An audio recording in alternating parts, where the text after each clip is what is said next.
I welcome you all who come here in the name of God. Thank all of our visitors and supporters again from the bottom of my heart and from the bottom of the heart of this sacred community. From our elected representatives who have so graciously shown their support here this evening, many friends in the clergy and through the Cape Cod Council of Churches, and to so many of you who have come to be seen, counted in our hour of need. I thank you. You are almost welcome in our home and in this house of God. Now, I know that many of our esteemed guests are more accustomed to speaking at such gatherings. Tonight, I beg your indulgence. I ask you to listen. The Jewish tradition of comforting mourners is to be present with them and to listen. Your presence here already brings us comfort. I will try, as if my words could ever be enough, if I could exchange my flesh for ink, to express some of the shock, the anguish, the rage, and the determination of this sacred community. It's taught in Bava Batra 116 in the Talmud. Rava looked at the abject grief of Job and taught that a person is not held responsible for what he says when he is in distress. Many things have been said in the last days that might stretch our compassion, and if I speak some tonight, I ask your forgiveness in advance. In such pain, we are not always temperate in our words.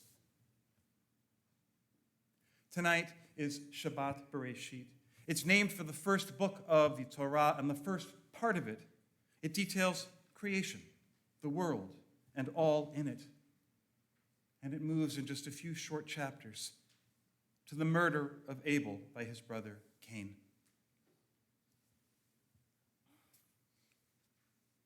It's taught in Avot the Rabbi Natan.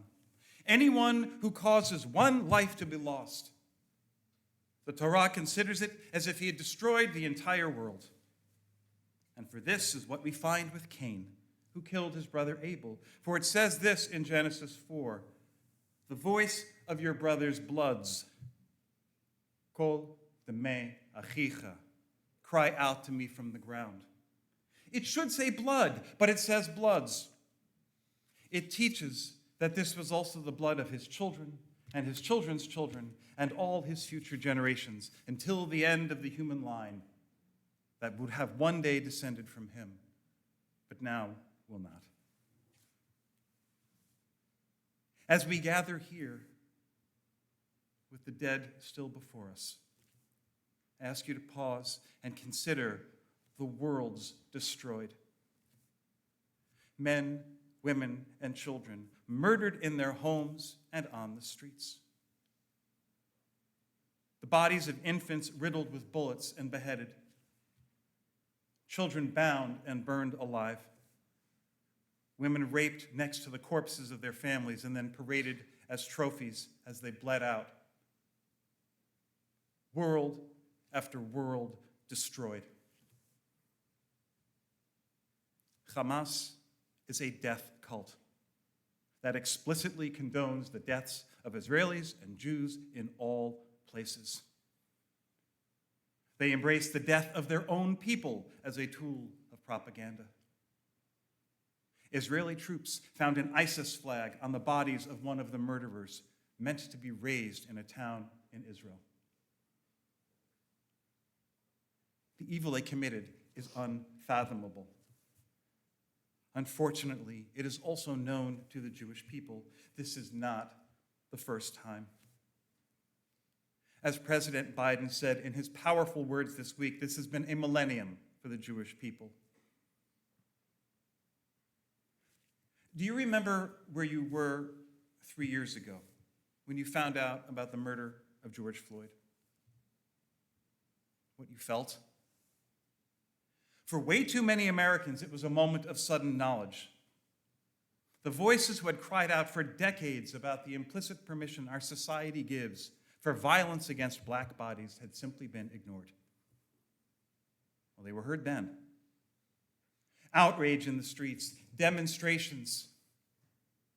And here we are 3 years later, and most people forgot again. The truth hasn't changed. We just back away from it. And so I beg you, hear me. The same permission has been given for violence against Jewish bodies for 1,000 years.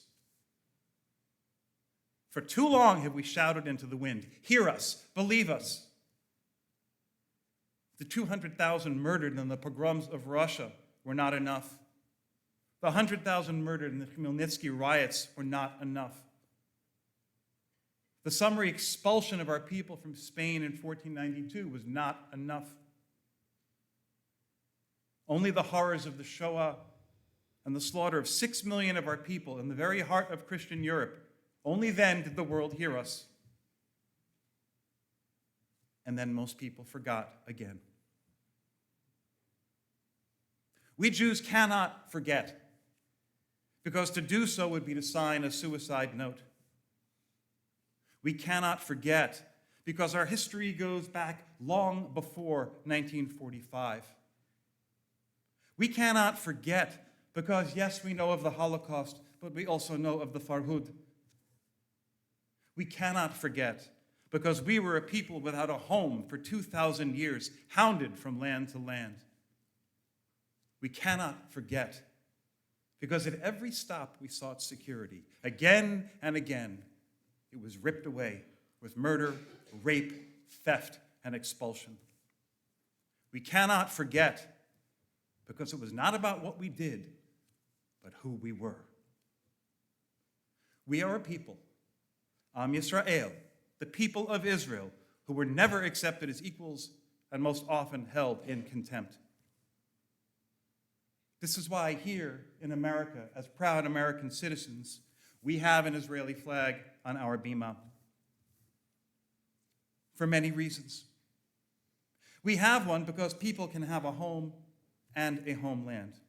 I'm sure some of you have done heritage tours. We have one because that flag first flew in the 19th century as a symbol of the Jewish people who would not give up on our dream of having a homeland. We have that flag because for 2 millennia, every Jew in the world has turned towards the land of Israel when praying, and because that land is once again the homeland of the Jewish people. That flag is a constant reminder that we are the generation that 2,000 years of our people dreamed of, prayed for, lived for, and died for. We never stopped saying, Am Yisrael Chai, the people of Israel lives. The nation of Israel is now at war.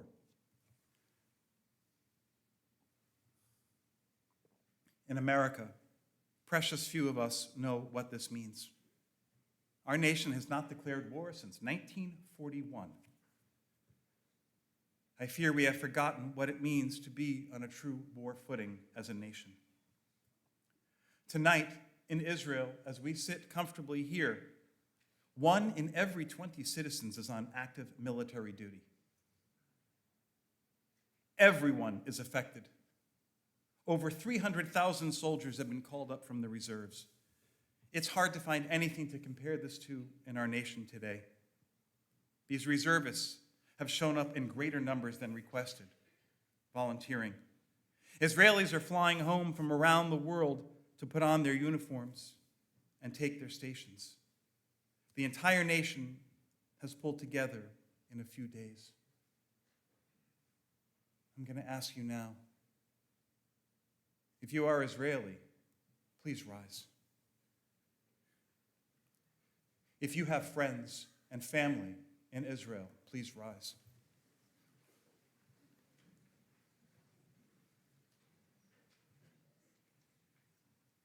We are all connected. Look around you. See the worry on the faces. This is right here with us, right now. Thank you.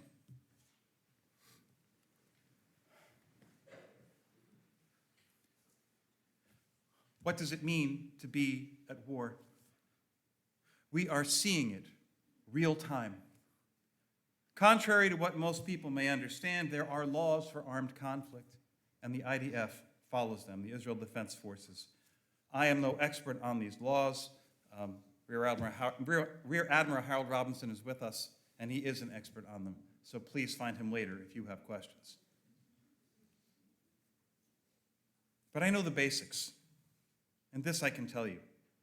When combatants embed themselves in civilian areas, they are the ones who bear the blame for civilian deaths. When they use hospitals, schools, and mosques as armories, they bear responsibility for their destruction. The immiseration of the Palestinian people by Hamas knows no bounds. And I quote Brigadier General Ghassan Aliyan of the Golani Brigade of the IDF, who incidentally is Druze, not a Jew. Hamas has opened the gates of hell. Now they will pay the price. Jews pray for peace 3 times a day, but we are not pacifists. And frankly, I don't think there really is any such thing as a pacifist religion, not if we look at the realities of history. If we look at what people do, not what they say. If anything, we Jews are bidden to defend our own lives, as they are a gift from our Creator and not to be thrown aside lightly. Each life is an entire world. Jewish law has rules for warfare too. What we see now is what's called a milchemet mitzvah, an obligatory war. There are only 3 such types identified in Jewish law, and 2 of them no longer apply, the causes having disappeared some 3,000 years ago.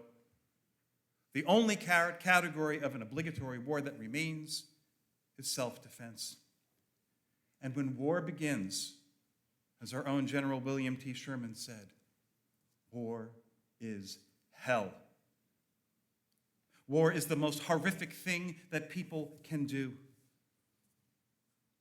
I reject the words of Israeli officials who called Hamas animals. They are not. We are not justified to be angry at a shark who kills a seal or a lion who kills an antelope. They are human beings who have engaged in horrors as an act of war, and now they have one.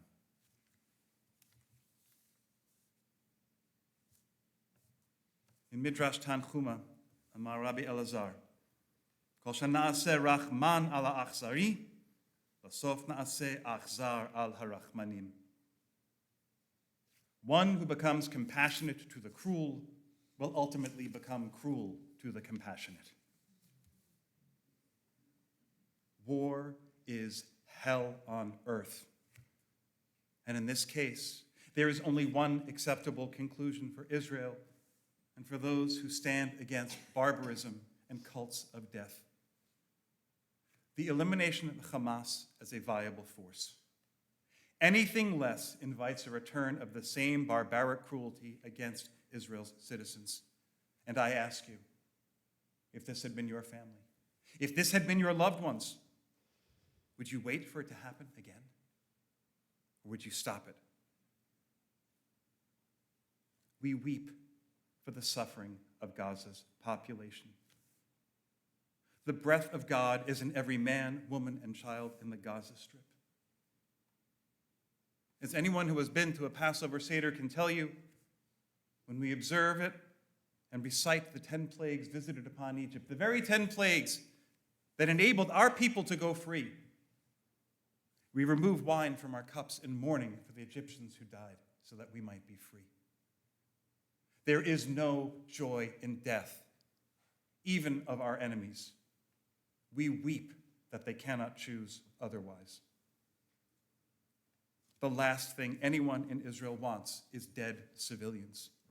And even more, every person in Israel fears the loss of their own children in combat. Imagine what it's like to be a parent, or a husband, or a wife, or a brother, or a sister of someone preparing to enter the Gaza Strip for house-to-house combat. It's terrifying.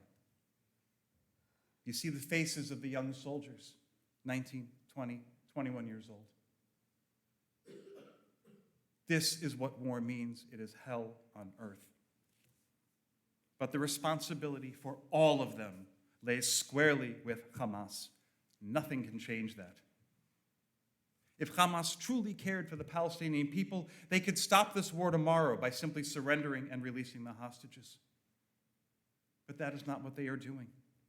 They are a cult of death, and they embrace their own deaths and the deaths of the people around them that they use as their shields. And nothing that we or Israel says or does can change that. I, like I'm sure many of you, have been on a host of webinars in this last week. I was on one yesterday with Beit Daniel, which is one of the largest Reform synagogues in Israel. And the Reform movement, you should know, is a force for social justice throughout the country.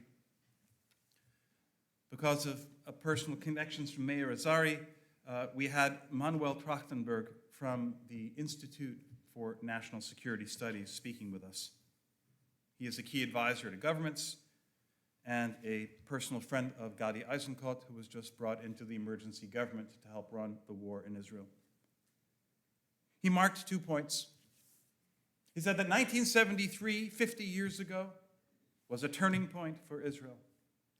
Because after the Yom Kippur War, after the surprise attack, after the losses, after the Israeli pushback, the Arab countries never again tried to defeat Israel by arms. They understood that they could not. And he identified this year, 2023, as another turning point. That when Israel is finished with the prosecution of this war, its enemies will understand that they can never defeat Israel through terror. There's an essential truth about Jews and about Israel. We can be gravely hurt, but we cannot be broken. We know from our history and we know from our faith. We are parties to a Berit Olam, an eternal covenant with God. Every one of our enemies has passed from history, and we are still here. Am Yisrael Chai, the people of Israel lives. I have a last thought to share tonight. In the thought of the Jewish sages, they write that the seal of the Holy One is emet, truth.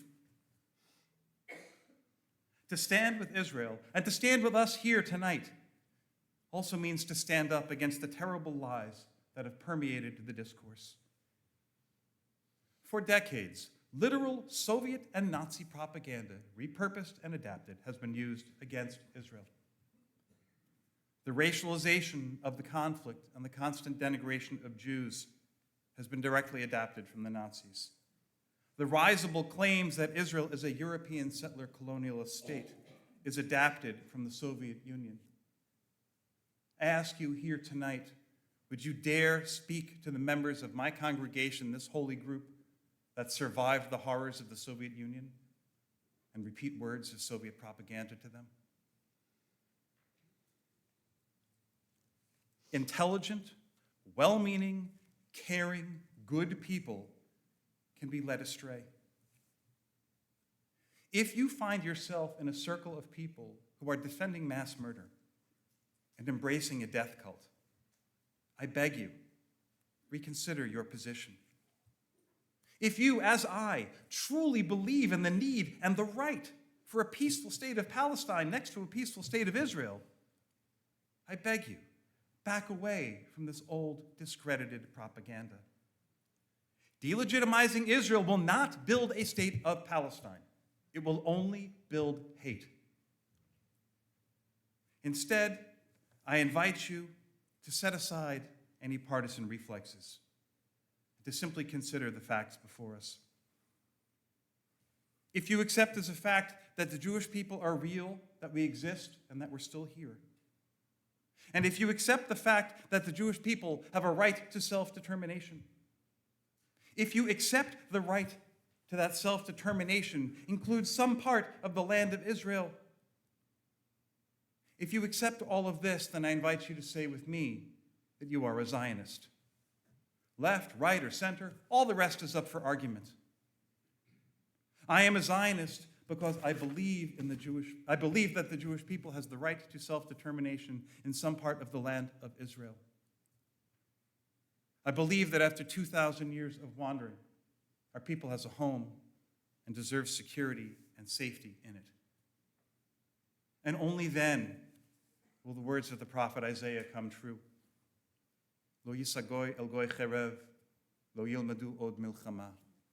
Nation shall not lift up sword against nation, nor shall they study war anymore.